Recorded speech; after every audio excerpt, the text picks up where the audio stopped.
Have you ever looked at an old photograph and felt something was off?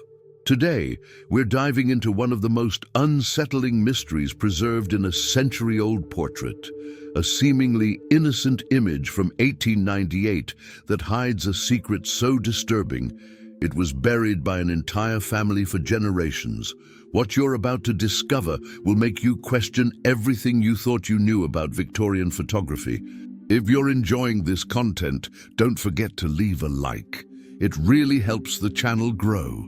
Before we begin, I want to let you know about my other channel where I'm developing similar content. Check it out in the description below. The Morgan Historical Society in Whitehaven, Massachusetts, houses thousands of photographs dating back to the mid-1800s. Most gather dust in climate-controlled archives, viewed only by researchers and occasional history enthusiasts. But one particular portrait, catalogued simply as Morgan Family Collection Item 347, has become something of an obsession for both staff and visitors alike. The photograph shows a young woman, perhaps 20 years old, seated in an ornate Victorian chair. She wears a high-necked white blouse with delicate lace trim and a dark skirt that pools around her feet. Her hair is swept up in the fashion of the era, and her expression is serene, almost cheerful, unusual for Victorian portraits, where subjects typically maintain stern expressions due to long exposure times. In her lap rests a pair of pristine white gloves, the kind worn by proper ladies of the period when venturing outdoors. At first glance, everything appears perfectly normal. The image quality is remarkably good for its age, the details crisp despite being over a century old. But look closer, look at those gloves. Dr. Eleanor Hastings, the Society's chief archivist, first noticed the anomaly in 2019 while digitizing the collection. "I was scanning at high resolution," she recalls, "and something about the hands just didn't look right. The more I zoomed in, the more disturbed I became. The gloves themselves appear standard for the period, fine kid leather with pearl buttons at the wrist. But there's something deeply wrong with how they're positioned. The young woman's right hand is visible, delicate and pale, resting atop the gloves. Her left hand, however, is hidden beneath them, or rather, what should be her left hand. When the image is magnified, the fingers visible beneath the glove's edge don't match. The skin tone is different, darker, weathered, with what appears to be scarring across the knuckles. The bone structure is wrong too. The fingers are broader, more masculine, belonging to someone who performed physical labor. These are not the hands of a young Victorian lady. Dr. Hastings brought the photograph to the attention of her colleague, Dr. Marcus Webb, a specialist in 19th century American photography. Together, they began investigating the image's provenance. The portrait was donated to the Historical Society in 1952 by Catherine Morgan Whitfield, the last surviving member of the Morgan family. According to donation records, Catherine was in her 80s at the time and had inherited the family estate after the death of her brother. She'd brought several boxes of family papers and photographs, insisting they be preserved for historical purposes. She was quite specific, noted the handwritten intake form, stated that the family history must be remembered, especially the difficult parts. The young woman in the photograph was identified as Margaret Morgan, Catherine's great-aunt. Margaret was born in 1878 to Thomas and Elizabeth Morgan, prominent members of Whitehaven society. Thomas owned the largest textile mill in the region, employing over 300 workers. The Morgans lived in a sprawling Victorian mansion on Birchwood Avenue, the grandest street in town. By all accounts, Margaret was a dutiful daughter. She attended finishing school, participated in church activities, and was being courted by several eligible young men from respectable families. The photograph was taken in late October 1898, just weeks before her 20th birthday. 3 months after the photograph was taken, Margaret Morgan disappeared. The official story, reported in the Whitehaven Chronicle in February 1899, stated that Margaret had traveled to Boston to stay with relatives and had fallen ill with pneumonia. She died there and was buried in the family plot at Mount Auburn Cemetery. But there's no death certificate, no burial record, no obituary beyond the brief mention in the local paper. Dr. Webb began searching through other archives, looking for any mention of Margaret Morgan after 1898. He found nothing. It was as if she'd been erased from history. If you're enjoying this mystery so far, leave a like and subscribe to the channel. It helps tremendously. Meanwhile, Dr. Hastings focused on the photograph itself. She consulted with forensic photography experts, showing them the enlarged images of the hands. Their conclusions were unanimous. The hand visible beneath the glove belonged to someone else entirely. Someone who had been positioned behind or beside Margaret during the exposure. Victorian photography required subjects to remain perfectly still for several seconds while the camera's shutter was open. Any movement would result in blurring. The hand beneath the glove is perfectly sharp, meaning its owner was also completely motionless during the exposure. Someone was deliberately hidden in that photograph. But why? And whose hand is it? The more researchers examined the image, the more disturbing details emerged. There's a shadow on the wall behind Margaret that doesn't quite match her silhouette. If you adjust the contrast, you can make out what might be a second figure standing just out of frame. And Margaret's smile, initially perceived as cheerful, takes on a different quality when you notice how tightly her visible hand grips the chair's armrest. Her knuckles are white with tension. The smile doesn't reach her eyes. The Morgan mansion still stands on Birchwood Avenue, though it's been converted into apartments. Current resident James Bradley has lived there for 15 years and knows the building's history intimately. When Dr. Hastings contacted him about Margaret Morgan, he wasn't surprised. People have been asking about that family for decades, Bradley said during an interview at the Historical Society. There's always been something strange about this place. Not ghosts or anything like that, but a feeling like the walls remember something terrible. Bradley agreed to let the research team examine the house, particularly the room where the photograph appeared to have been taken. Based on architectural details visible in the image, the carved molding, the placement of windows, the pattern of the wallpaper, they identified it as what had been the formal parlor on the first floor. The room is now divided into two smaller apartments, but elements of its original grandeur remain. The ceiling medallion, the fireplace mantel, even portions of the original wainscoting. Dr. Webb positioned himself where the camera would have been and tried to reconstruct the scene.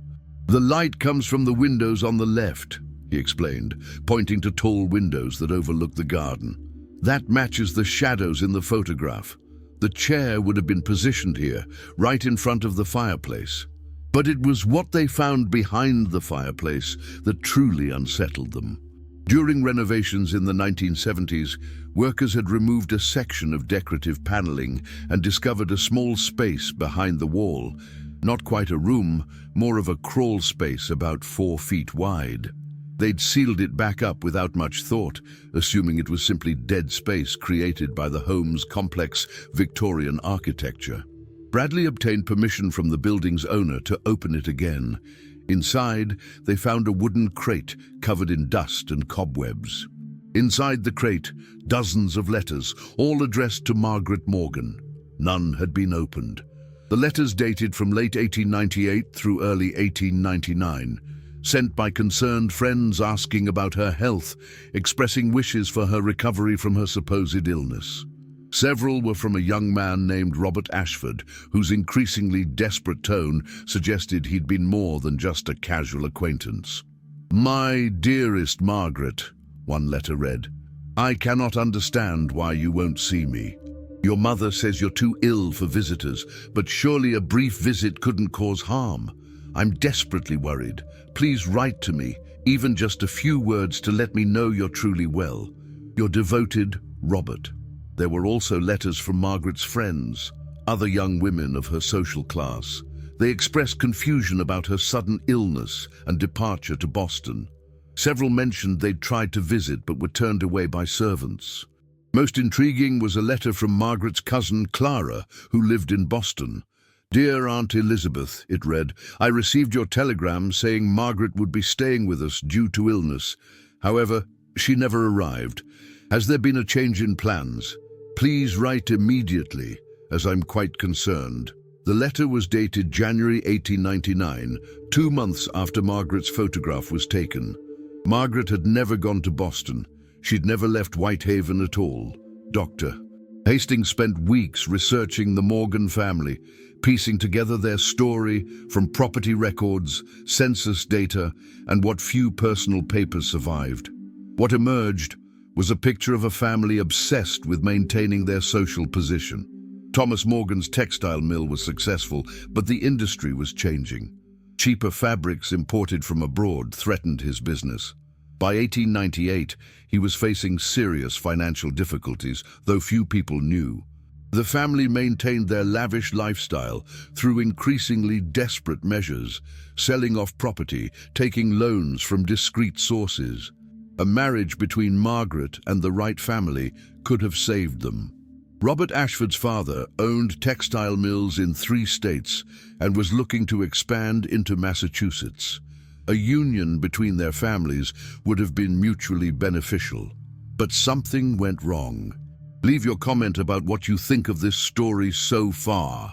Historical records show that in November 1898, just weeks after Margaret's photograph was taken, a young worker at Morgan's mill named Daniel Brennan was arrested for theft.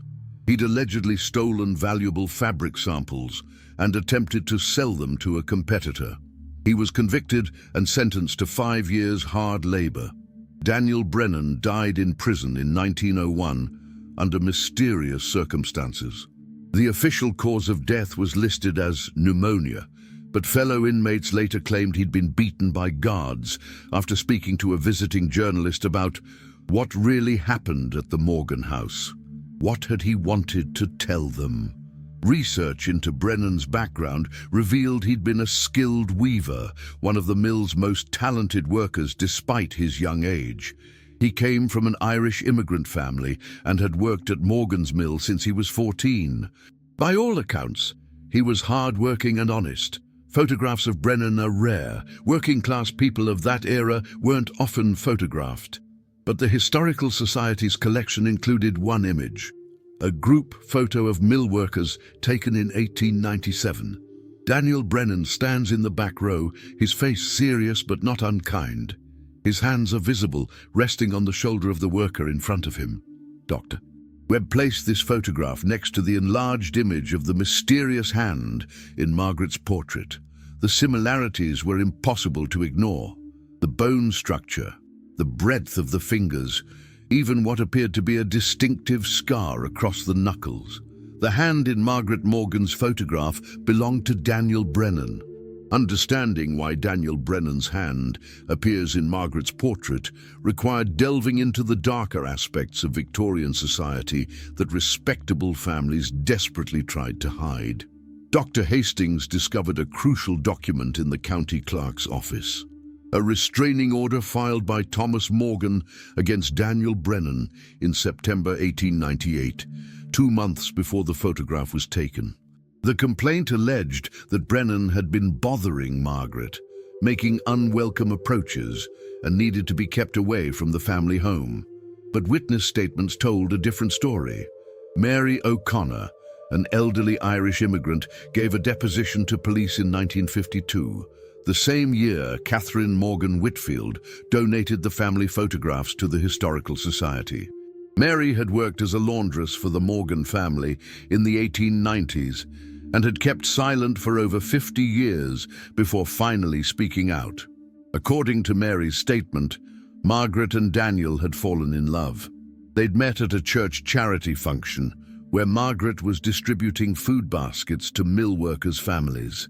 Despite the vast social gulf between them, they'd begun meeting secretly, usually in the garden behind the Morgan mansion, where servants were less likely to notice. Thomas Morgan discovered the relationship in September 1898 and was enraged. A scandal involving his daughter and a mill worker would destroy any chance of a beneficial marriage and ruin the family's reputation. He forbade Margaret from leaving the house and began making arrangements for her to marry Robert Ashford immediately. Margaret refused. She threatened to run away with Daniel, to abandon her family entirely rather than give him up. That's when things took a dark turn. Mary O'Connor's statement described what happened next. Mr. Morgan had Daniel arrested on false charges, said he'd been stealing from the mill, though everyone knew it wasn't true. Then he locked Miss Margaret in her room, said she'd stay there until she came to her senses, and agreed to forget about that boy. But Margaret didn't forget. She grew increasingly desperate, refusing to eat, barely sleeping. Her mother, Elizabeth, worried she might harm herself. Thomas Morgan decided on a different approach. If his daughter wouldn't cooperate willingly, he would break her spirit through psychological means. Victorian families sometimes hired photographers to take portraits of seriously ill or deceased relatives, a practice called post-mortem photography, though it also extended to people who were severely incapacitated. These photographs were meant to preserve memories, but they could also serve another purpose, to remind someone how fragile they were, how completely dependent on their family. If you're enjoying this investigation, leave a like and subscribe to the channel. It really helps. Thomas Morgan commissioned a portrait of Margaret that would serve as both punishment and warning. He wanted her photographed, looking proper and composed, the ideal Victorian lady, but with a reminder of what she'd lost. Daniel Brennan, still in jail awaiting trial, was temporarily released into Thomas Morgan's custody. This wasn't unusual for wealthy mill owners who often acted as bail guarantors for their workers, but Daniel wasn't being released for his benefit. He was brought to the Morgan mansion and forced to participate in Margaret's photographic portrait. The photographer, a man named Edward Sinclair, had a reputation for discretion. Wealthy families hired him when they needed sensitive situations handled quietly. His studio ledger, preserved at the Historical Society, shows he was paid significantly more for this particular session than for typical portraits. Based on the positioning of the hand in the photograph, Daniel would have been kneeling or crouching behind Margaret's chair, just out of the camera's view. His hand was placed deliberately beneath the white gloves in her lap, a grotesque parody of the kind of intimate gesture that lovers might share. Margaret was forced to smile, to sit still, to pretend everything was normal, while the man she loved was hidden from view, reduced to nothing more than a disembodied hand. It was psychological torture, dressed up as a family portrait. Sinclair's notes mention that the session was difficult and required multiple exposures. Margaret apparently broke down several times, but eventually they got the image Thomas Morgan wanted. His daughter looking composed and proper, with only the subtlest reminder of her rebellion hidden in the photograph. After the session, Daniel was returned to jail. Margaret was locked in her room again. What happened over the next few weeks remains unclear. Mary O'Connor's statement described hearing crying from Margaret's room, then silence. Servants were forbidden from entering. Food trays left outside her door went untouched. In late January 1899, the family announced that Margaret had gone to Boston for treatment of a respiratory illness. Weeks later, they announced her death. But if Margaret died, where is she buried? Mount Auburn Cemetery in Cambridge, Massachusetts, has no record of a Margaret Morgan being interred there, despite the family's claim. Dr. Webb checked every cemetery within 100 miles of Boston. Nothing. The Morgan family plot at Whitehaven's Hillside Cemetery contains graves for Thomas and Elizabeth, for their son William, and for Catherine. There's a stone marker for Margaret, but when cemetery records were digitized in 2015, they noted something odd.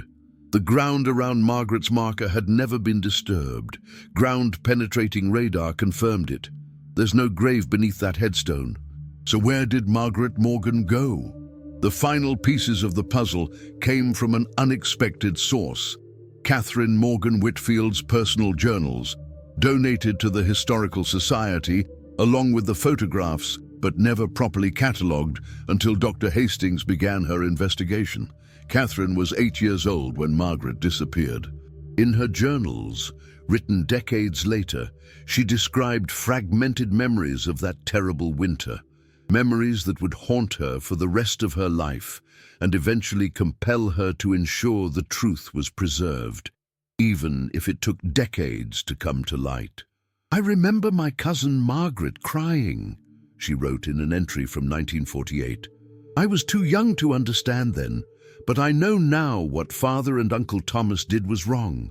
They took away her choices. They broke her spirit. And when she finally escaped, they couldn't admit the truth. Escaped, not died. Escaped. Catherine's journals describe a night in February 1899 when she was awakened by commotion in the house. She crept to the top of the stairs and saw her Uncle Thomas arguing with several servants. Margaret's room was empty. A window had been left open, the curtains billowing in the cold winter wind.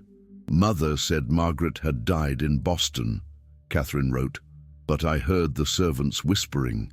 They said she'd run away, that she'd climbed down the trellis outside her window and disappeared into the night.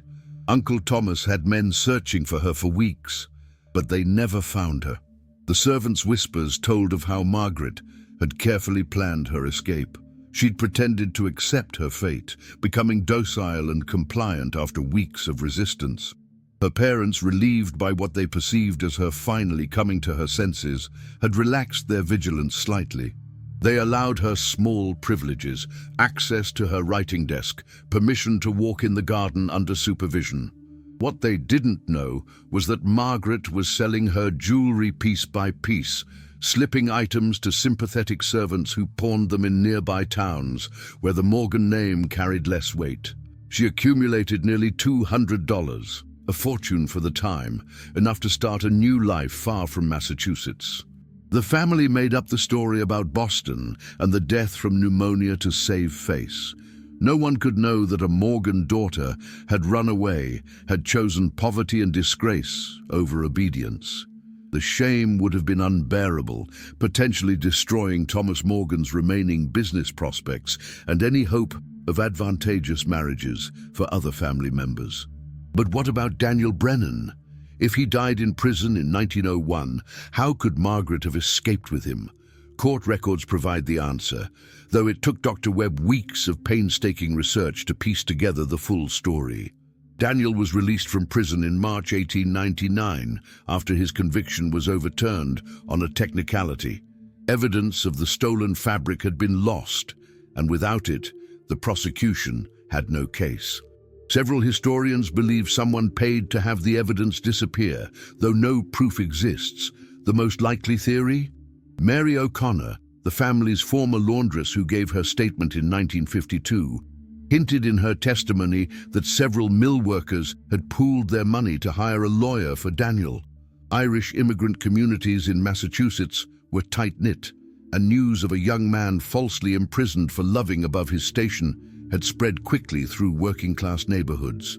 But there's another possibility that Dr. Hastings uncovered through careful examination of bank records.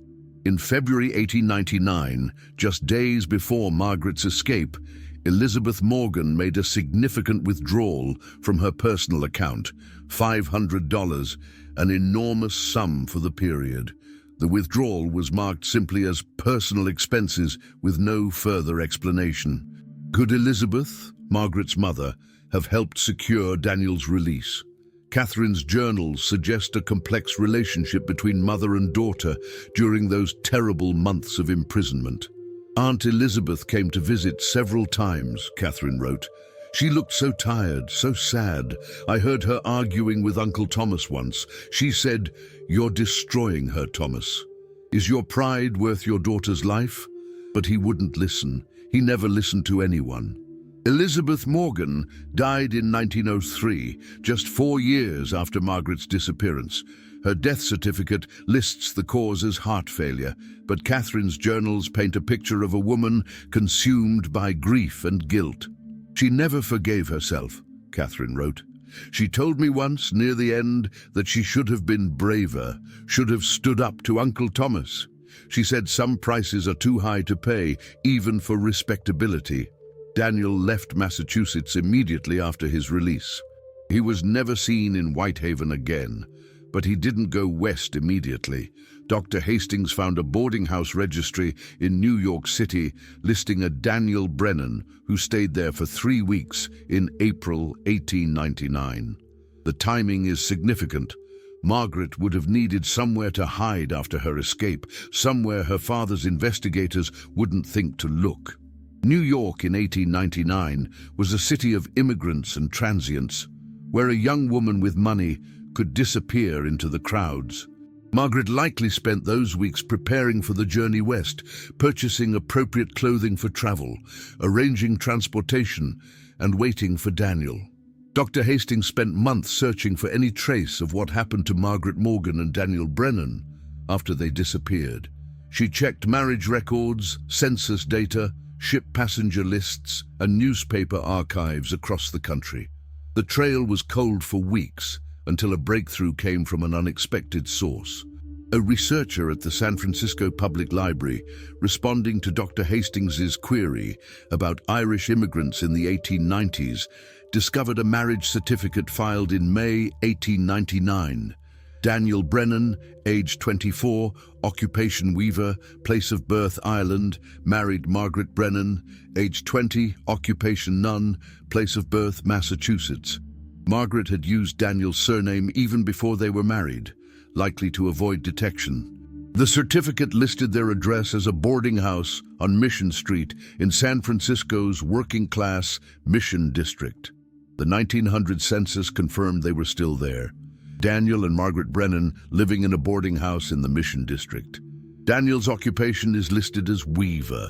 Margaret's name has no occupation listed, suggesting she was a housewife. Unremarkable for the time. But what made Dr. Hastings's heart race was the next line. The census recorded a daughter, Catherine Brennan, age 6 months. Margaret Morgan had indeed escaped. She'd climbed out of her window that February night and somehow made her way west, probably using money she'd managed to hide from her family. Daniel joined her after his release, and they started over in a city where no one knew their story, where an Irish weaver and his wife could live quietly without the weight of scandal and family expectation crushing them. But starting over wasn't easy. Dr. Hastings found records showing just how difficult those early years were. City directories show the Brennans moving frequently, 5 different addresses between 1900 and 1905. Each move was to a slightly worse neighborhood, suggesting financial struggles. Daniel found work at various textile factories, but the work was irregular and poorly paid. The San Francisco textile industry was nowhere near as robust as Massachusetts, and Irish immigrants faced significant discrimination in hiring. Margaret, raised in luxury with servants attending to her every need, had to learn to cook, clean, sew, and manage a household on Daniel's meager wages. A letter discovered in Catherine Whitfield's papers, written by Margaret to a former servant from the Morgan household who'd remained sympathetic, describes those early years with painful honesty. "I won't lie and say it's been easy," Margaret wrote in 1902. "There are days when my hands are raw from washing clothes, when the baby cries from hunger because there's not enough milk, when Daniel comes home exhausted from 12 hours in the factory. There are moments when I remember my old life, the comfort, the ease, the security, and I wonder if I was foolish to give it all up." But then the letter continues, and then Daniel comes home, tired as he is, and he smiles at me, really smiles. Not the polite, empty smile I saw on the faces of the men my father wanted me to marry. He holds our daughter and sings to her in Irish, songs his own mother taught him. We sit together in our tiny room, the 3 of us, and I feel something I never felt in that big house in Whitehaven. I feel free. I feel loved for who I am, not for what my family name could buy. And I know I made the right choice, no matter how hard the path.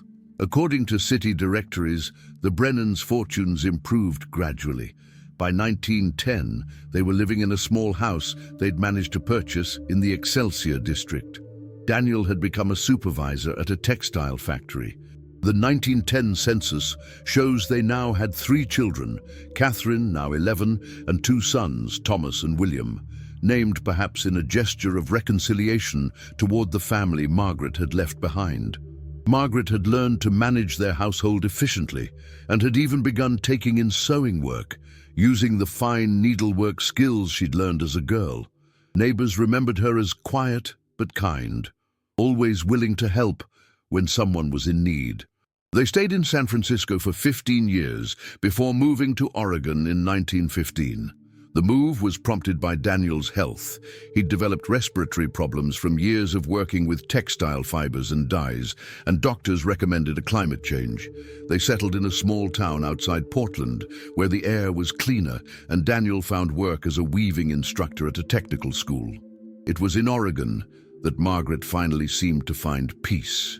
Catherine Whitfield's journals describe visiting her cousin there in 1934, traveling under the pretense of touring the Pacific Northwest. "I almost didn't recognize her," Catherine wrote. "The last time I'd seen Margaret, she was 20 years old, beautiful but broken, trapped in that room in Uncle Thomas's house. Now she was 56, her hair gray, her hands work-worn, but her eyes, they were alive in a way I'd never seen before." She laughed easily. She touched Daniel's hand as they sat together on their porch. She showed me photographs of her children and grandchildren with such obvious pride and joy. Catherine's description of that visit is detailed and poignant. Margaret had transformed the small Oregon house into a warm home filled with books, photographs, and handmade quilts. Her children had all done well. Catherine became a teacher, Thomas a banker, William a civil engineer. None of them knew the full story of their mother's past. She told them she came from a wealthy family back east, but had been disowned for marrying beneath her station, Catherine wrote. It was close enough to the truth. She said they didn't need to know more than that. Didn't need to carry the burden of the Morgan name or the scandal that surrounded it. But Margaret did tell Catherine everything during that visit. They sat up late one night after everyone else had gone to bed, and Margaret finally unburdened herself of secrets she'd carried for 35 years. "She told me about the photograph," Catherine wrote. "Said it was the worst thing Father and Uncle Thomas did to her. Worse than locking her in her room. Worse than the threats and the pressure to marry Robert Ashford. They took something private, something sacred between her and Daniel, and they perverted it, made it ugly, used it as a weapon against her." Margaret described how she was forced to smile during that photograph session, how Sinclair, the photographer, kept insisting she look happy, look natural, while Daniel knelt behind her chair, his presence reduced to nothing more than that one visible hand. She described feeling like she was being split in two, the proper Morgan daughter her family demanded she be, and the woman who loved Daniel Brennan and wanted nothing more than to be with him. "She said that photograph gave her nightmares for years," Catherine continued, "but it also strengthened her resolve. Every time she thought about giving up during those hard early years in San Francisco, she'd remember that photograph. She'd remember what her family was capable of doing to maintain control, and she'd think, I'll never let anyone have that kind of power over me again." It became a source of strength, in a strange way. Margaret asked Catherine to promise something during that visit, not to tell anyone while she was alive that she was still living. She said she'd paid enough for her freedom and didn't want her children burdened with the scandal. But she made Catherine promise that someday after she was gone, people would know the truth. "Someday," Margaret told her cousin, "someone will look at that horrible photograph my uncle forced on me and understand what it really showed. Not a portrait of a proper lady, but evidence of how far a family would go to control a daughter who dared to choose love over duty." Margaret died in Portland in 1951 at the age of 73. Her obituary, published in a small community newspaper, described her as a beloved grandmother and active church member. She taught Sunday school for 20 years, was known for her charitable work with immigrant families, and was remembered for her kindness and quiet dignity.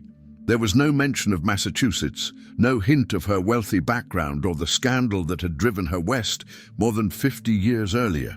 Daniel died 2 years later at the age of 78. According to those who knew them, he never fully recovered from Margaret's death. They'd been together for 54 years, through poverty and hardship, through raising children and building a life from nothing. They're buried together in a modest cemetery outside Portland, their headstone simply reading, "Together Always." Catherine Morgan Whitfield kept her cousin's secret for another year after Margaret's death, honoring her promise. Then, in 1952, she made the decision to donate the family papers and photographs to the Whitehaven Historical Society. She included her own journals, along with a sealed letter explaining everything: the truth about Margaret's disappearance, the meaning of the photograph, the location where Margaret had lived out her life. The letter was to be opened only when the time is right, when the world is ready to understand what this family did and what it cost. The Historical Society's staff, overwhelmed with cataloguing decades of accumulated donations, filed the Morgan collection away without fully examining it.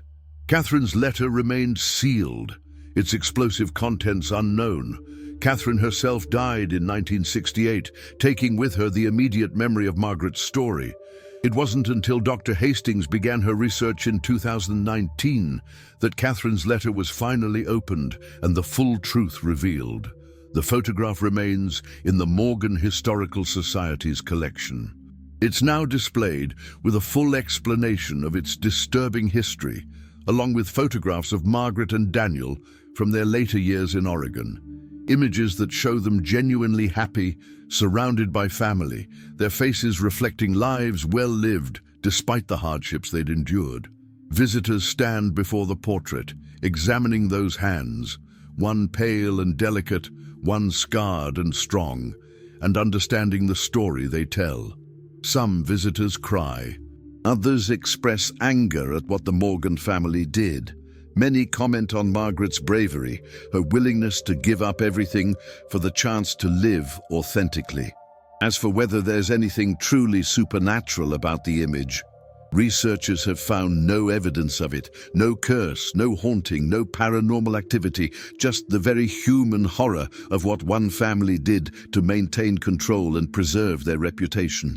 Though some staff members at the Historical Society swear that on certain days, when the light hits the photograph just right, you can see a fuller outline of Daniel Brennan's figure behind Margaret's chair.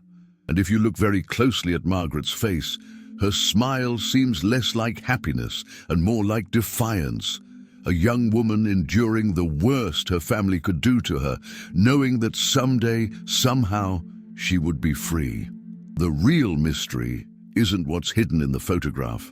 It's how Margaret found the courage to escape, to give up everything she'd ever known for a chance at genuine love and freedom. In an era when women had few choices and fewer resources, she chose herself.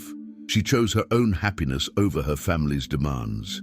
That's the real story this photograph tells, not one of supernatural horror, but of human resilience and the terrible things families sometimes do in the name of propriety. It's a reminder that sometimes the most haunting images are those that capture not ghosts or spirits, but the very real cruelty that humans are capable of inflicting on one another, and the extraordinary courage required to break free from it. Dr. Hastings continues to research the Morgan family, hoping to uncover more details about Margaret's life. She's in contact with Margaret's descendants in Oregon, who were shocked but ultimately grateful to learn the truth about their grandmother's past. They've shared family photographs and stories that fill in gaps in Margaret's biography, creating a fuller picture of the woman who refused to let her family's expectations define her life. The Morgan Mansion on Birchwood Avenue now has a historical plaque explaining its connection to this story. Tours are offered twice a month, and the room where the photograph was taken has been restored to look as it would have in 1898. Visitors can stand where Margaret sat, where Daniel knelt, and contemplate the courage it took for both of them to survive that experience and eventually find their way to freedom and happiness. Perhaps that's the most remarkable part of this story, not the darkness of what was done to them, but the light they managed to create despite it. In choosing each other, in building a life together against all odds, Margaret and Daniel proved that love and human dignity can triumph even over the most oppressive circumstances. Their story, hidden for so long in that unsettling photograph, has finally been told. And in the telling, perhaps they've found the justice and recognition that eluded them in life. If you enjoyed this story, leave a comment below. I love hearing your thoughts and answering questions. If you're not subscribed yet, make sure to subscribe and hit the notification bell so you don't miss future videos.